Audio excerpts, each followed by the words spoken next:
మీ ఎలాంటి వ్యాపార ప్రకటనలకైనా వెంటనే మా ఛానల్ సంప్రదించండి. ప్రస్తుతం మనతో పాటు ప్రముఖ ఆధ్యాత్మికవేత్త జ్యోతిష పండితులు బ్రహ్మశ్రీ సుభాష్ శర్మ గారు మనతో ఉన్నారు. గురువు గారితో మాట్లాడుతున్నాం. నమస్కారం శ్రీమాత్రే. గురుగారు, మే నెల విశేషంగా వృశ్చిక రాశి వాళ్ళకి మరి హైలైట్స్ ఏంటి? ఈ మాసం ఎలాంటి విశేషాలు, మంచి చెడులు, లాభ నష్టాలు ఏ విధంగా ఉంటాయి, ఎలాంటి జాగ్రత్తలు తీసుకోవాలి? తప్పకుండా అండి. ముందుగా వీక్షిస్తున్న ప్రేక్షకులందరికీ శ్రీమాత్రే నమః, శ్రీ గురుభ్యో నమః. నమస్తే అస్తు మహామాయే శ్రీపీఠే సురపూజితే శంఖ చక్ర గదాహస్తే మహాలక్ష్మీ నమోస్తుతే. ముఖ్యంగా వృశ్చిక రాశి వారికి 6వ స్థానంలో రవి సంచారం, అలాగే 5వ స్థానంలో శని సంచారం నడుస్తుంది. వృశ్చిక రాశి వారికి ఈ మాసం గనక చూసుకున్నట్టయితే కొంతవరకు ఇబ్బంది అని చెప్పుకోవచ్చు. ఎందుకు అంటే కనుక వీళ్ళ యొక్క స్వభావం ఎలా ఉంటుందంటే కోపము, ఆవేశం విపరీతంగా ఉంటూ ఉంటుంది. ఎందుకంటే వృశ్చిక రాశి వారికి కుజుడు అధిపతి అవుతూ ఉంటాడు. కుజుడు ఎలాంటి లక్షణాలు కలిగి ఉంటాడంటే యుద్ధ వాతావరణము, అలాగే ప్రకృతి వైపరీత్యాలు, అలాగే శత్రుత్వాలు ఎక్కువగా పెంచుకునేటటువంటి లక్షణాలు, ఇవన్నీ కూడా వృశ్చిక రాశి వారిలో ఎక్కువగా ఉంటూ ఉంటాయి. అంటే వీళ్ళ యొక్క మాట తీరు కూడా కొట్టినట్టే ఉంటుంది. ఎవరితో ఏదైనా మనం మామూలుగా మాట్లాడితే ఎలా ఉంటుంది, కొంచెం వాయిస్ రేస్ చేసి మాట్లాడితే ఎలా ఉంటుందో ఆ రకమైనటువంటి విధానాలు వృశ్చిక రాశి వారిలో ఎక్కువ ఉంటాయి. కానీ అలాగని వాళ్ళు ఏం చెడ్డవాళ్ళు కాదు, వాళ్ళ బిహేవియర్ అంతా, వాళ్ళ వ్యక్తిత్వమే అంత, అంటే వాళ్ళ పుట్టుక స్వభావమే అలా ఉండేటటువంటి లక్షణాలు ఎక్కువగా ఉంటాయి వీళ్ళ మీద. అంటే కుజుడి యొక్క ఆధిపత్యం ఎక్కువగా ఉంటుంది. అంటే వీళ్ళకి ఏంటి అని అంటే ఇక్కడ కమాండింగ్ అండ్ డిమాండింగ్ ఎక్కువగా ఉండాలి అని ఆలోచిస్తూ ఉంటారు. ఎప్పుడూ చుట్టుపక్కల ఒక 10 మంది ఉండాలి, లేదా ఒక 5గురితో వీళ్ళు సావసవడ గ్యాంగ్ని మెయింటైన్ చేయాలని అనుకుంటారు చూస్తారు. అలాంటి స్వభావం కలిగినటువంటి వారిలో వృశ్చిక రాశి వారు ఒకరు అని చెప్పుకోవచ్చు. వీళ్ళు ఎప్పుడు కూడా ఒంటరిగా ఏ పని చేయరు. ఒక 2-3 వెంటేసుకొని మన పని చేస్తున్నారు. సినిమాకి వెళ్ళాలనుకోండి, నేను డబ్బులు ఖర్చు అవుతాయి కదా అని చెప్పి నేను ఒక్కనే వెళ్తాను. వీళ్ళు అలా కాదు, డబ్బులు పోయినా పర్వాలేదు, ఒక 2-3 వేసుకొని వెళదాము, ఒక గ్యాంగ్ని మెయింటైన్ చేద్దాము, ఒక సర్కిల్ని మెయింటైన్ చేద్దాము అనేటటువంటి లక్షణాలు కలిగినటువంటి వారిలో ఈ వృశ్చిక రాశి వారు ఒకరు అని చెప్పుకోవచ్చు. అలాగే వీళ్ళు కొట్లాటలకు వెళ్ళాలన్నా, గొడవలు పెట్టుకోవాలన్నా చాలా ఇష్టమైది ఉంటూ ఉంటుంది. అంటే అనవసరమైనటువంటి గొడవలకి ఎక్కువగా వెళుతూ ఉంటారు. బికాజ్ వాళ్ళ నేచర్ అంతే. ఇక అంటే చిన్న చిన్న విషయాలను కూడా పెద్దగా చేసుకోవడం, ఇలాంటి లక్షణాలు ఎక్కువగా ఉంటాయి. అందులోనూ వీళ్ళ మీద పోలీస్ స్టేషన్లో కేసులు కావచ్చు, కోర్టు వ్యవహారాదులో తిరగడం కానీ ఇలాంటి ఎక్కువగా ఉండేటటువంటి లక్షణాల్లో ఈ వృశ్చిక రాశి వారు ఒకరు అని చెప్పుకోవచ్చు. అలాగని వీళ్ళ గురించి నెగిటివిటీ అని కాదు, వీళ్ళు చెడ్డవారని కాదు, వాళ్ళ యొక్క స్వభావం అలా ఉంటుంది. అది కొంతమందికి నచ్చుతుంది, కొంతమందికి నచ్చదు. ప్రపంచంలో 100 మందికి 100 మంది నచ్చాలని రూల్ ఏం లేదు. కాబట్టి కొంతమందికి నచ్చుతుంది, కొంతమందికి నచ్చదు. అలాంటి స్వభావం కలిగినటువంటి వారిలో వృశ్చిక రాశి వారు ఒకరు అని చెప్పుకోవచ్చు. ప్రస్తుత కాలంలో ఈ మాసంలో కనుక చూసుకుంటే 6వ స్థానంలో రవి సంచారము, అలాగే 5వ స్థానంలో శని సంచారం వల్ల వీళ్ళకి ఏంటి అని అంటే కనుక ఆర్థిక పరమైన ఇబ్బందులు వస్తూ ఉంటాయి. కుటుంబ పరంగా నష్టం అనేటటువంటి, అదే కుటుంబ పరంలో చిక్కులు, చికాకులు, ఇబ్బందులు, ప్రతి చిన్న విషయానికి గిల్లి కజ్జాలు పెట్టుకొని దాన్ని పెద్దదిగా చేసుకోవడము, అనవసరమైన పంచాయతీల్లో కూర్చోవడం, ఇలాంటివి ఎక్కువగా ఉంటూ ఉంటాయి. అలాగే వీళ్ళకు స్థానచలనం జరిగేటటువంటి అవకాశం ఏర్పడుతూ ఉంటుంది. స్థానచలనం కొంతవరకు కలిసి వచ్చేటటువంటి అవకాశం ఏర్పడుతూ ఉంటుంది. ఉన్న ఉద్యోగం వదిలేసి కొత్త ఉద్యోగంలోకి వెళ్ళాలి అనేటటువంటి ఆలోచనలు కలుగుతూ ఉంటాయి.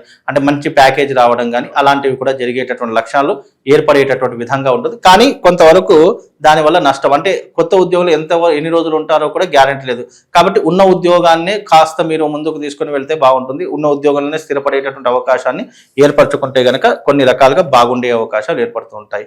అలాగే వీళ్ళకు ఈ మాసంలో కనుక చూసుకున్నట్టయితే 6వ స్థానంలో రవి సంచారం వల్ల ఏమవుతుందంటే రాజకీయంలో ఉన్నటువంటి వారికి కాస్త మెరుగైనటువంటి ఫలితాలు ఉంటాయి. అంటే కొంతవరకు గడ్డు కాలం అన్నప్పటికీ కూడా కొన్ని, అంటే రాజకీయ నాయకులు గడ్డు కాలాన్ని కూడా వాళ్ళు తమ వైపు తిప్పుకునేటువంటి లక్షణాలు ఎక్కువగా ఉంటాయి. అంటే చాలా బ్రాడ్ మైండ్గా ఉంటూ ఉంటారు. కాబట్టి రాజకీయ నాయకులకు ఇది కలిసి వచ్చేటటువంటి మాసము అని చెప్పుకోవచ్చు. కాబట్టి వాళ్ళకు పదవులు రావడం కానీ, లేదా అర్హత పొందేటటువంటి ఏదైనా ఒక దాంట్లో వీళ్ళు చేయడం కానీ ఇలాంటివి ఎక్కువగా ఉంటూ ఉంటాయి. కాబట్టి రాజకీయ రంగంలో ఉన్నటువంటి వారికి గుడ్ పొజిషన్ అని చెప్పుకోవచ్చు. అలాగే గుడ్ టైం అని కూడా చెప్పుకోవచ్చు. సినిమా రంగంలో ఉన్నటువంటి వారికి కూడా మంచి మంచి అవకాశాలు వస్తూ ఉంటాయి.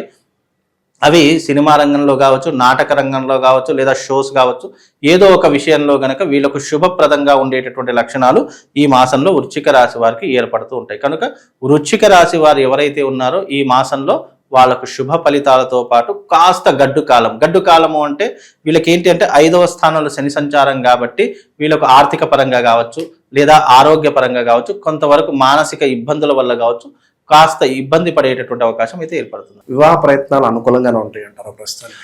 ముఖ్యంగా వివాహ ప్రయత్నాలు అనేటటువంటివి ఈ మాసంలో కాస్త కష్టమే. వచ్చే నెల అంటే జూన్ తర్వాత గనక వివాహ ప్రయత్నాలు పెట్టుకుంటే ఎంతో కొంతవరకు కలిసి వచ్చేటటువంటి అవకాశం ఏర్పడుతుంది. పెట్టుబడుల పరంగా ఏ వ్యాపారాలు వీళ్ళకి సూచిస్తారు గురుగారు? ముఖ్యంగా ఈ యొక్క వృశ్చిక రాశి వాళ్ళు పెట్టుబడులు పెట్టాలి అని అనుకుంటే గనక గోల్డ్ మీద పెట్టుబడులు పెట్టుకోవచ్చు. అలాగే పంచలోహాలు ఏ దాని మీద ఐరన్ కానీ, లేదు అని అంటే ఐరన్కి సంబంధించిన బిజినెస్లో కానీ, లేదు గోల్డ్కి సంబంధించినటువంటిది కానీ, వెండికి సంబంధించినటువంటిది కానీ, ఇత్తడి, రాగి ఇలాంటి వాటిలో వీళ్ళు ఇన్వెస్ట్మెంట్ పెట్టడం వల్ల కాస్త ఉపశమనం కలిగేటటువంటి అవకాశం ఉంటుంది. అలాగే ముఖ్యంగా ఇంకా అంటే డైలీ వారి వృత్తిలో పెట్టుబడి పెట్టాలంటే పాల కేంద్రాలు కావచ్చు, అంటే మిల్క్ సెంటర్స్ కావచ్చు, లేదంటే కిరాణా షాపులు అంటే నిత్యవారి సరుకులు కావచ్చు, ఇలాంటి వాటిలో పెట్టుబడులు పెట్టినా కూడా వీళ్ళకు మంచి ఇన్కమ్ వచ్చే అవకాశం ఉంటుంది. ముఖ్యంగా వీళ్ళు భూమి మీద కానీ లేదా ఫైనాన్స్ రంగంలో కనుక ఇన్వెస్ట్మెంట్ పెడితే కలిసి వచ్చేటటువంటి అవకాశాలు చాలా ఖచ్చితంగా ఉంటాయండి. ఓకే, ఇక ప్రస్తుత కాలం గురుగారు ఈ ప్రాపర్టీస్ ఏమన్నా కొనుక్కోవడానికి అనుకూలంగానే ఉంటుందంటారా? ముఖ్యంగా ఈ వృశ్చిక రాశి వారికి కనుక చూసుకున్నట్టయితే ఈ మాసంలో ఏదో ఇల్లో ప్లాటో ఏదో ఒకటైతే కొనేటటువంటి యోగం అయితే ఉంది. అది వాళ్ళు ఆలోచించే విధానాన్ని బట్టి ఉంటుంది. బికాజ్ ఏంటి అంటే కనుక కొంతమందికి తొందరపడి నిర్ణయాలు తీసుకోవడం వల్ల మిస్ఫైర్ అవుతూ ఉంటుంది. మరికొంతమంది ఏమవుతుంది అంటే కనుక అరే ఏదైనా ప్రాపర్టీ తీసుకుంటే బాగుంటుంది అనే ఆలోచన కలుగుతుంది. అలా ఆలోచన కలిగి తీసుకుంటే కనుక అది లాభదాయకమైనటువంటి జీవితాన్ని, అలాగే వాళ్లకు మంచి ఆస్తిని సంపాదించి పెట్టుకునే అవకాశాన్ని ఏర్పరుస్తుందండి. ప్రస్తుత కాలంలో ఎలాంటి చిన్న చిన్న మార్పులు చేసుకోవడం ద్వారా వీళ్ళకి రాబోయే ఇబ్బందులు తొలగిపోతాయి అంటారు? ముఖ్యంగా వీళ్ళు కోపం ఆవేశం తగ్గించుకోవాలి, మెయిన్ రీజన్ అండి. అలాగే తొందరపడి నిర్ణయాలు అస్సలు తీసుకోకూడదు. ఏదైనా నిర్ణయం తీసుకునేటప్పుడు అది మంచా చెడా, మన జీవితానికి ఉపయోగపడుతుందా లేదా అనేటటువంటి ఆలోచన చేయాలి. ఒక 2 రోజులు ఆలస్యమైనా సరే పర్వాలేదు, కానీ ఏ విషయాన్ని కనుక నువ్వు అడుగు పెడుతున్నావు ఆ విషయాన్ని ఆచితూచి అడుగు వేసి ఆలోచన చేసుకుంటే అన్ని రకాలుగా బాగుంటుంది. అలాగే తొందరపడి నిర్ణయాలు తీసుకోకుండా పెద్దవాళ్ళ సలహాలు సూచనలు తప్పకుండా పాటించే ప్రయత్నం చేయాలి. డబ్బులు తొందరపడి ఇవ్వడం కానీ, అప్పుగా కానీ, రుణంగా కానీ, లేదా మనవాడే కదా అని చెప్పేసి తొందరపడి ఎవరికి కూడా డబ్బులు ఇచ్చే ప్రయత్నాలు అస్సలు చేసుకోకుండా ఉండాలి. మరీ ముఖ్యంగా ఎక్కువ ఆలోచించే ప్రయత్నం చేసుకోకూడదు. వీళ్ళు అతిగా ఆలోచించడం వల్ల గతి తప్పుతుంది. అలాంటి కొన్ని ప్రయత్నాలు మానుకుంటే బాగుంటుందండి. ప్రస్తుతం ఎలాంటి పరిహారాలు చేసుకుంటే విశేషంగా వెళ్ళకాల్సి వస్తుందంట? ముఖ్యంగా వృశ్చిక రాశి వారికి ఏదైనా పరిహారం చేసుకోవాలి అని అనుకుంటే గనక వీళ్ళు మంగళవారం రోజున గణపతిని ఆరాధన చేసుకోవడం లేదా సుబ్రహ్మణ్య స్వామిని ఆరాధన చేసుకోవడం చాలా విశేషం. వీళ్ళకు సహస్రమోదక గణపతి యాగం చేసుకోవడం వల్ల కొంతవరకు ఉపశమనం కలుగుతుంది. ప్రతి సంకష్టాల చతుర్థి రోజున సహస్రమోదక గణపతి యాగం చేయిస్తాను. కనుక మీరు కూడా ఎవరైనా యాగం చేయించుకోవాలి అని అనుకుంటే, ఎవరికైతే కుజుడు బాగా లేడు, జాతకంలో కుజదోషం ఎవరికైతే ఉందో, లేదా ఆర్థిక పరంగా చాలా వరకు నష్టపోయేటటువంటి లక్షణాలు ఎవరికైనా ఉన్నాయి అంటే తప్పకుండా వీళ్ళకు ఒక మంచి పరిష్కారం ఏంటంటే సహస్రమోదక గణపతి యాగం. ఈ సహస్రమోదక గణపతి యాగం చేసుకోవడం వల్ల కొంతవరకు వీరికి జీవితంలో ఉపశమనం కలుగుతుంది. అలాగే వీళ్ళకు ముఖ్యంగా ఒక మంత్రం ఏదైనా చదువుకోవాలి అంటే గణపతికి సంబంధించినటువంటి మంత్రం చదువుకోవాలంటే ప్రణమ్య శిరసాదేవం గౌరీపుత్ర వినాయకం భక్తావాస స్మరే నిత్యం ఆయుష్ కామార్థ సిద్ధయే అనేటటువంటి మంత్రాన్ని చదువుకోండి. తద్వారా వీళ్ళకు శుభం లాభం కలుగుతుంది. మంచి విశ్లేషణ అందించారు. ధన్యవాదాలు గురుగారు.